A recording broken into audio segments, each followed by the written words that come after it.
Senhores, peço a atenção de todos. Muito boa tarde. São 15 horas e 1 minuto. Estamos retomando os trabalhos da nossa sessão de julgamentos desta tarde, do dia 24 de janeiro de 2018. Foi proferido o voto do relator e cabe a mim, desembargador Leandro Paulsen, o voto revisão, e é o que passo a fazer. A chamada Operação Lava Jato eclodiu no início de 2014, a partir das investigações realizadas pela Polícia Federal, pelo Ministério Público Federal.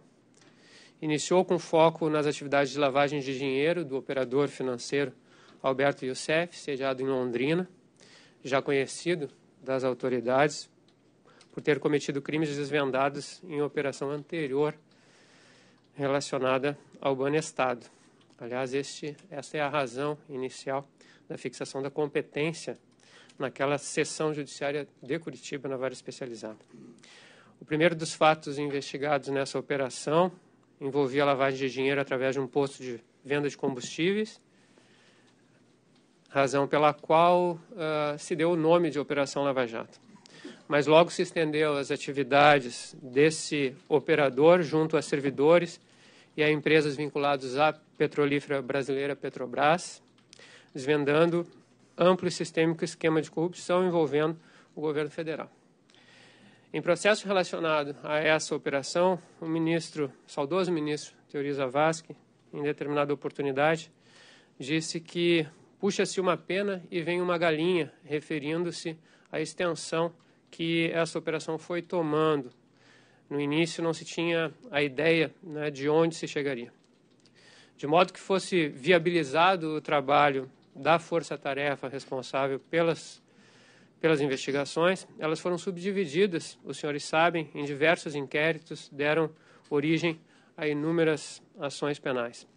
Esse fracionamento permitiu que o gigantismo do trabalho não impedisse que se pudesse focar aos poucos o envolvimento de cada empresa em contratos específicos, através de determinados diretores e gerentes da Petrobras, em favor de tal ou qual partido, com a atuação de operadores financeiros e a intermediação de agentes políticos bem identificados, via de regra, parlamentares e ministros de Estado. O Ministério Público Federal procura demonstrar que há mais de uma década, um grupo formado por grandes empreiteiras nacionais atua mancomunado com agentes políticos e funcionários da Petrobras, firmando contratos de grande porte em troca do pagamento de propina. Estão envolvidos, por exemplo, Andrade Gutierrez, Camargo Correia, Engevix, Galvão Engenharia, Mendes Júnior e outras grandes empreiteiras já conhecidas, conforme vem sendo noticiado. Os dirigentes dessas grandes empresas promoveriam encontros destinados a definir antecipadamente os vencedores de cada um dos certames para a realização de obras da Petrobras, bem como ajustar propostas de cobertura não competitivas a serem apresentadas pelas demais no intuito de dar aparência de legitimidade às licitações. Mediante tal procedimento ilícito, as construtoras conseguiriam assegurar a contratação e majorar artificialmente o preço das obras, aumentando sua margem de lucro.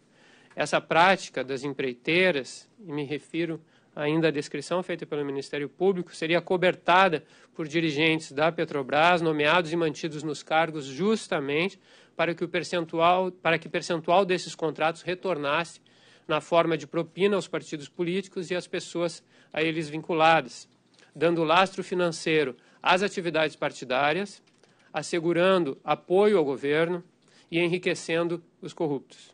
Via de regra, os pagamentos ilícitos eram realizados através de operadores financeiros, detentores de empresas de fachada, offshores e ou contas em bancos estrangeiros, de modo que as transferências espúrias não restassem descobertas. Note-se que não estamos em face de pequenos desvios de conduta, fragilidades morais, sutil deterioração dos costumes. Não se trata da aplicação de uma política de tolerância zero, não se trata de teoria das janelas quebradas, que procure prevenir crimes graves mediante severa punição de pequenas faltas. Tampouco estamos a cuidar da repressão ordinária a crimes patrimoniais ou contra a vida, Cuida-se, isso sim, de investigação, processamento e julgamento de ilícitos penais gravíssimos praticados contra a administração pública, contra a administração da justiça e contra a paz pública, com prejuízos bilionários aos cofres públicos. Estamos tratando da revelação de uma criminalidade organizada, envolvendo a própria estrutura do Estado brasileiro, com prejuízo inequívoco às suas perspectivas de amadurecimento, de crescimento e de desenvolvimento. Ademais, são crimes do colarinho branco, expressão que se diz ter sido cunhada por Sutherland em palestra proferida na Filadélfia em 1939. Efetivamente, são crimes praticados por executivos, por diretores e gerentes de estatais e por agentes políticos, todos pessoas que gozavam de elevada respeitabilidade, enfeixavam poder econômico e político e valeram-se de suas posições de destaque para cometerem infrações envolvendo cifras vultosas. Esses crimes do colarinho branco revestem-se de enorme complexidade, o que dificulta sua percepção, sua investigação e sua comprovação. Até porque estão invariavelmente vinculados a estratégias de ocultação e de dissimulação. Daí porque sobrevieram leis para viabilizar a sua descoberta e a responsabilização dos envolvidos.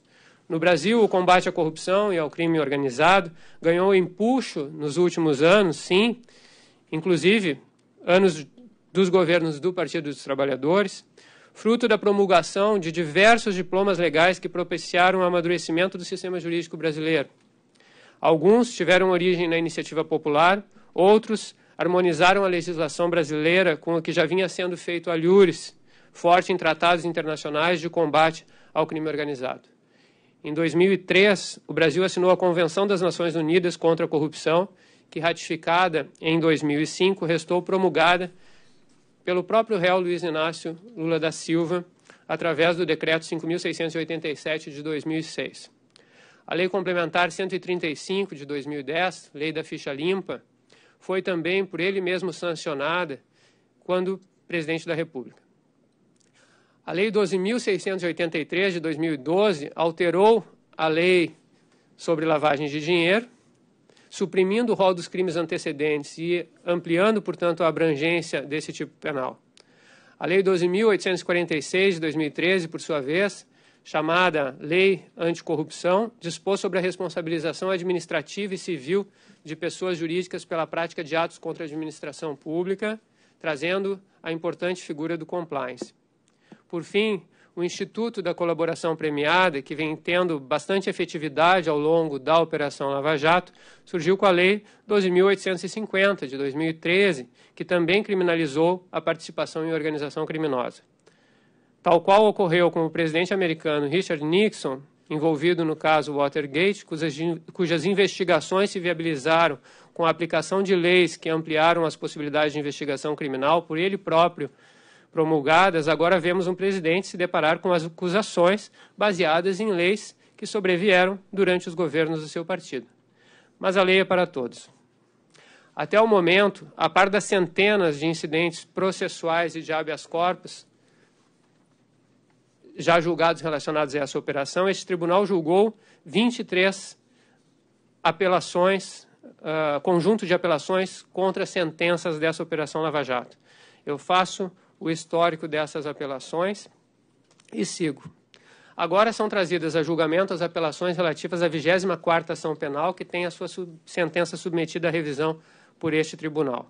A denúncia imputa ao ex-presidente da República, Luiz Inácio Lula da Silva, aos dirigentes e altos empregados da OAS, Agenor Franklin Medeiros, Magalhães Medeiros, Fábio Roriana Mini, José Adelmário Pinheiro Filho, Paulo Roberto Valente Gordilho e Roberto Moreira Ferreira, e ao presidente do Instituto Lula, Paulo Tarcísio Okamoto, instituto esse que está com as suas atividades suspensas, crimes de corrupção e de lavagem de dinheiro. Também figurava no polo passivo a senhora Maria Letícia Lula da Silva, cujo falecimento no curso da demanda implicou a extinção da sua punibilidade, o que restou devidamente proclamado. A acusação aponta que o grupo OAS, enquanto integrante do cartel de empreiteiras, teria ofertado e pago vantagens indevidas a dirigentes e funcionários da Petrobras, bem como a partidos políticos, em pelo menos 3 contratos distintos celebrados com a estatal, cujos objetos eram a execução de ISBL da carteira de gasolina, de instáveis da carteira de coque da refinaria Presidente Getúlio Vargas, a Repar, e mais 2 contratos relacionados às obras na refinaria Abreu e Lima RNEST. As obras foram realizadas em consórcio com a empresa Odebrecht em uma oportunidade conjuntamente com a UTC Engenharia.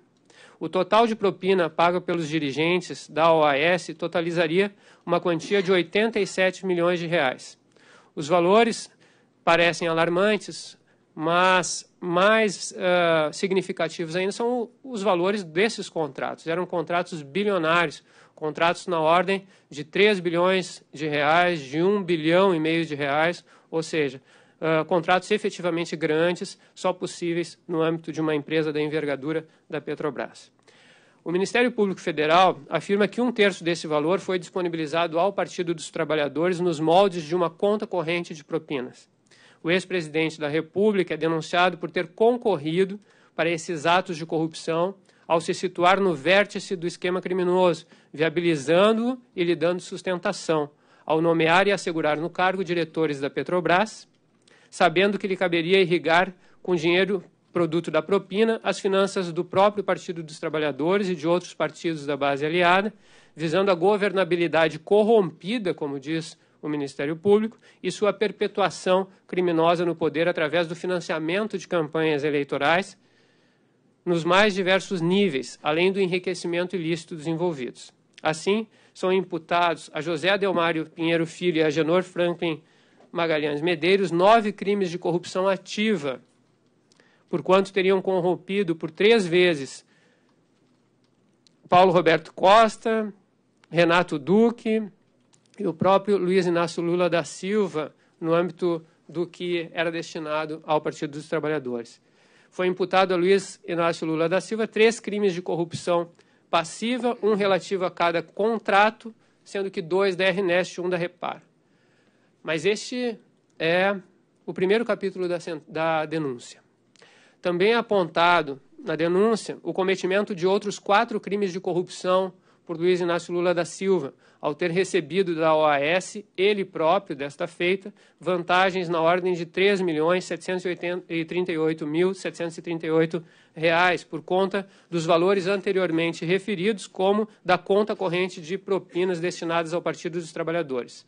3 desses crimes envolveriam o apartamento triplex em Guarujá, porquanto a diferença de preço entre o apartamento tipo e o triplex, de 84 metros quadrados para 240 metros, sua reforma e a instalação de móveis sob medida foram suportados pela OAS, diz o Ministério Público. E o 4º crime diria respeito ao armazenamento do acervo presidencial também pago pela OAS. Ademais, o produto desses crimes teria sido recebido mediante ato de ocultação ou de simulação, de modo que não parecessem formalmente serem vantagens ao presidente, implicando o cometimento, diz a denúncia, por Luiz Inácio Lula da Silva, também de 3 crimes de lavagem de dinheiro relativos ao triplex e 61 crimes de lavagem de dinheiro relativos à manutenção ou armazenamento do acervo presidencial, correspondente, essa última sequência, aos respectivos pagamentos mensais. A imputação de mais esses crimes de corrupção e de lavagem resta clara nas páginas 94 e 132 da denúncia. Por terem concorrido para as três lavagens de dinheiro relativas ao triplex, esses crimes também são imputados a Marisa Letícia, José Adelmário, Paulo Roberto, Fábio e Onamini. Finalmente, por terem concorrido para os 61 crimes de lavagem de dinheiro relativos ao acervo presidencial, os crimes também são imputados a José Adelmário e Paulo Tarcísio Okamoto. No item 4 da denúncia, denominado capitulação, são totalizadas essas imputações. Eu refiro o conteúdo da sentença, o conteúdo de cada um dos apelos e o conteúdo do parecer do Ministério Público Federal. Em seguida, parto no voto para um item relacionado às peculiaridades desse caso, qual seja o envolvimento do presidente da República e também o seu julgamento. Presidentes da República, via de regra, são julgados diretamente no Supremo Tribunal Federal em razão do foro privilegiado, que visa resguardar o chefe de governo e de Estado. Essas funções, como sabemos, no Brasil, são reunidas em uma única pessoa, durante o exercício do seu mandato. Quando fora do cargo, porém, suas ações tramitam como a de qualquer cidadão, iniciando pela primeira instância, com resguardo do contraditório e da ampla defesa, incluindo a pleiade de recursos e de outros meios de impugnação de decisões judiciais colocados à disposição dos réus pelo sistema processual brasileiro. O fato de se tratar de alguém processado por maus feitos praticados quando do exercício da presidência da República é um elemento relevantíssimo, sim, a ser considerado. O sufrágio universal constitui um baluarte dos regimes democráticos. A legitimação nas urnas revela que o dignatário enfeixa, no momento da eleição, a confiança da maioria dos eleitores para ocupar a função, dentre os candidatos habilitados. Mas não confere ao eleito senão as prerrogativas e os poderes necessários a que exerça suas competências. Presidentes são homens ou mulheres, de modo que tudo que é humano lhes diz respeito, para parafrasear Terêncio, sendo imprescindível sua sujeição a limites e a controles. Aliás, quanto maior o poder conferido a alguém, maiores o seu compromisso e a sua responsabilidade. A assunção do cargo de presidente, por certo que é honrosa, mas constitui essencialmente um munus público e dos maiores. A eleição e a assunção do cargo não põem o eleito acima do bem e do mal, não lhe permitem buscar fins nem agir por meios que não sejam os legais. O que legitima o exercício do cargo é a atuação no sentido da promoção dos valores constitucionais, balizada pelo cumprimento das leis da República.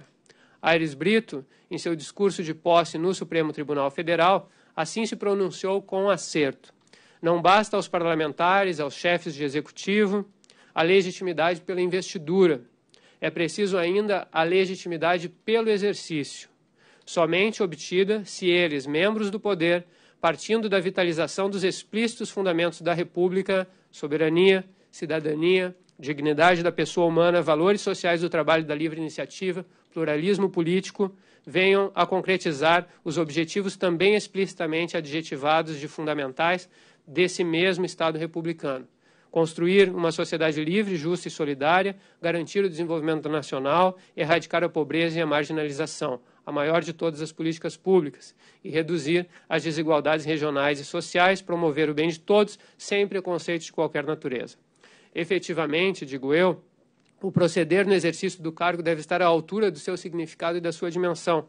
A prática de crimes no exercício da função ou em razão dela é algo incompatível com a ordem jurídica e da mais alta gravidade, tanto que a Constituição prevê a possibilidade de suspensão das funções, inclusive dos presidentes em exercício, tanto no caso de crimes de responsabilidade, após instaurado processo no Senado Federal, como no caso de infrações penais comuns, após recebida denúncia pelo Supremo Tribunal Federal.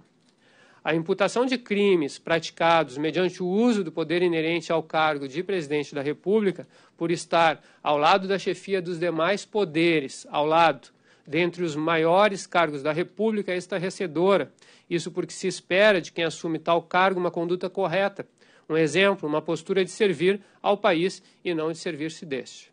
O cometimento de crimes de corrupção por um presidente ou ex-presidente em razão do cargo, além de constituir uma violação seríssima à ordem jurídica, torna vil o exercício da autoridade.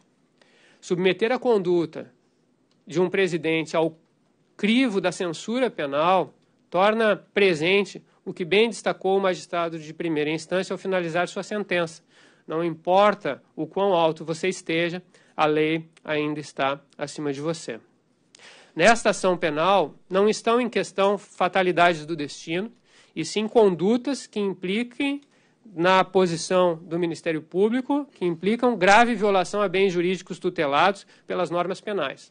Analisaremos se, de maneira livre e consciente, a pessoa que reunia elevados poderes e prerrogativas no Estado brasileiro concorreu ou não, nos limites postos na denúncia, para o ambiente de corrupção sistêmica instalado na máquina pública brasileira, obtendo vantagens indevidas para os partidos políticos, para agentes públicos e para si próprio.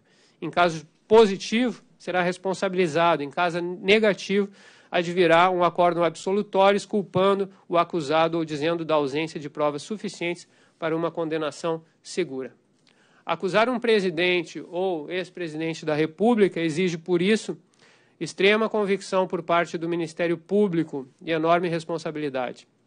Já na denúncia, julgá-lo exige todos os cuidados por parte do Poder Judiciário, não apenas para que o contraditório e a ampla defesa sejam efetivamente observados, mas também para que a lei penal material possa ser aplicada com técnica e justiça, em sendo o caso. O caso é de extrema notoriedade, decorrente do interesse da sociedade sobre o comportamento daquele que deteve poderes outorgados pela maioria dos eleitores e que desempenhou suas funções com notável envergadura política, por 2 mandatos, concluindo-os com enorme popularidade. Aliás, foi sucedido por Dilma Rousseff, que fora ministra-chefe da Casa Civil no seu próprio governo. É certo que cada cidadão tem sua opinião sobre o caso, porquanto vivemos em um ambiente de liberdade democrática em que são assegurados a todos os direitos fundamentais de se informar, de pensar e de se expressar. As manifestações da sociedade, mesmo que por vezes extuantes, são próprias do pluralismo político e da participação popular. No entanto, os pré-julgamentos feitos pelos cidadãos são feitos com diferentes níveis de informação, com motivações diversas, e se apresentam muitas vezes opostos uns aos outros. É por razões de segurança e de justiça que a Constituição brasileira outorga ao Poder Judiciário a competência para julgar os casos penais. O julgamento é realizado por juízes togados, com formação e experiência para atuar com equidistância e imparcialidade e orientado pela estrita aplicação do direito ao caso concreto mediante criteriosa análise dos fatos. As práticas de compadrio, de barganha, de arregimentação de apoios e de ameaça de retaliações são estranhas ao ambiente judicial e, se houver, serão criminosas. A linguagem, a lógica, o encaminhamento não são os do tráfico de influências, da camaradagem, do tapinha nas costas. Aqui, ninguém pode ser condenado por ter costas largas, nem ser absolvido por ter costas quentes. A forma de acesso aos cargos de juiz por concurso público e as prerrogativas da magistratura, sobretudo a inamovibilidade, enquanto preservadas, resguardam os magistrados das pressões internas, assim como do jogo de interesses. Não se vende esperanças pontuais para obter votos, não se assume compromissos de conveniência com grupos econômicos, políticos e sociais. O compromisso é com o cumprimento da Constituição, das leis e das leis da República Federativa do Brasil. Os juízes legitimam-se por atuarem com independência e imparcialidade e sempre mediante provocação, em resposta ao exercício do direito de acesso à justiça por alguém, sendo que, no direito penal, mediante iniciativa do próprio Estado através do Ministério Público, em prol da sociedade, aplicando a lei a todos, independentemente da cor partidária e da inclinação ideológica. Passo a referir o respeito ao devido processo legal, a preservação do juiz natural, do contraditório e da ampla defesa. O órgão jurisdicional que processou e julgou a ação penal, atualmente denominado 13ª Vara Federal de Curitiba, e que anteriormente correspondia à 2ª Vara daquela capital, foi criado pela Lei 7.583 de 87 e instalado no mesmo ano.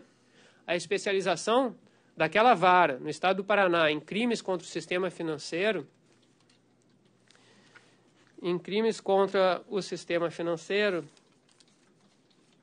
me fugiu uma das páginas, também remonta a um período bastante distante. Eu refiro à resolução número 20 de 2003, que estendeu aos crimes praticados por organização criminosa a competência que já tinha para julgar os crimes de lavagem de dinheiro e outros correlatos. O magistrado que lá jurisdiciona na 13ª Vara de Curitiba e que está à frente da ação penal hora recorrida, tem essa lotação desde 2002. Era, portanto, pré-existente e estava em pleno funcionamento à época da distribuição do feito o órgão jurisdicional que processou e julgou em primeira instância, e com competência para o processamento e julgamento de crimes de lavagem de dinheiro e afins. Esta 8ª turma do Tribunal da 4ª Região, por sua vez, é órgão jurisdicional da estrutura permanente deste tribunal, cabendo-lhe julgamento das apelações criminais neste feito, em razão da aplicação das regras ordinárias de competência estabelecidas na Constituição, no Código de Processo Penal e no regimento interno deste tribunal, todas normas também pré-existentes e aplicáveis ao caso. A 8ª turma estava formada e em pleno exercício dos seus mistérios, quando, por sorteio eletrônico, foi distribuído ao desembargador Gebran o primeiro dos recursos relativos à Operação Lava Jato.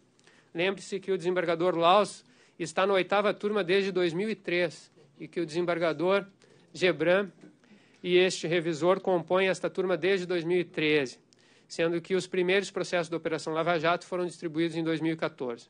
A partir de então, fixou-se nossa competência para rever, em grau recursal, as decisões e sentenças do juiz da 13ª Vara Federal de Curitiba nessa operação. É que o Tribunal Regional da 4ª Região constitui a segunda instância da Justiça Federal de toda a região sul do país, que abrange os estados do Rio Grande do Sul, Paraná e Santa Catarina.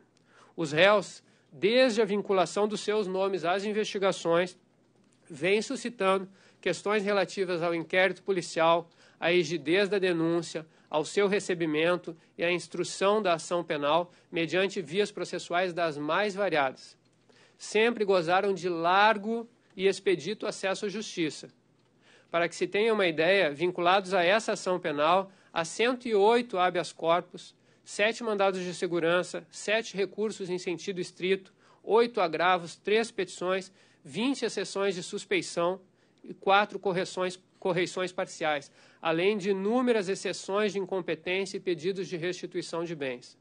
Embora a expressiva interposição de recursos, ainda assim, as questões trazidas foram resolvidas por esta turma sempre com a presteza possível, até porque, na célebre frase de Rui Barbosa, justiça atrasada não é justiça, senão injustiça qualificada e manifesta. E já naquela época, o que se pretendia é que a justiça atendesse rapidamente às pretensões ou as rejeitasse, mas que desse a resposta jurisdicional. Os incidentes, em geral, foram julgados a seu tempo e modo, sem que se tenha verificado nenhum vício a implicar óbice ao prosseguimento da ação e ao seu julgamento. Embora, por vezes, divergências pontuais tenham ocorrido, como só ia acontecer nos colegiados. Não é por outra razão que os colegiados, via de regra, têm número ímpar, porque as divergências são naturais no ambiente judicial. Em uma oportunidade, a turma manteve a ação quanto ao acervo presidencial, mas com voto divergente deste revisor que determinava seu trancamento, inclusive foi referido à tribuna. Noutra, o pedido foi acolhido para dispensar o ex-presidente de estar presente na oitiva de todas as testemunhas, o que for imposto inicialmente pelo magistrado de primeiro grau. Tudo o que se faz necessário para assegurar um julgamento legítimo e justo foi feito pela 13ª Vara, com a revisão e chancela desta turma e, diga-se, dos tribunais superiores, porquanto muitos desses incidentes foram levados até o Superior Tribunal de Justiça e ao Supremo Tribunal Federal também. A denúncia bem escrita noticia os fatos, faz as imputações, fundamenta a pretensão condenatória e formula pedidos. Ela é complexa, não há dúvida, mas complexos são os fatos. Os réus estão representados por experientes advogados, tendo apresentado defesas preliminares, acompanhado todas as frases da ação penal de modo ativo, apresentado alegações finais e, sempre que entenderam necessário, recorrido a esta corte. Foram colhidas as provas pertinentes ao esclarecimento dos fatos, foi realizado interrogatório, oportunizando-se aos réus que dessem suas versões dos fatos. E o julgamento se deu de modo técnico e juridicamente fundamentado. O mérito é outra questão. Adiro ao voto do relator quanto às diversas preliminares suscitadas pelas partes e por ele enfrentadas com o necessário detalhamento, cuja transcrição aqui se dispensa. Faço minhas as suas palavras, sendo certo que nenhum impedimento há para que se adentre o mérito da questão. Passo a tratar dos bens jurídicos tutelados e dos tipos penais de corrupção ativa e passiva como premissas para esse julgamento de mérito. Ter clareza acerca dos bens jurídicos tutelados pelos tipos penais de corrupção constitui premissa relevante para que possamos bem avaliar a potencialidade danosa das condutas descritas pelo Ministério Público Federal em sua peça inicial.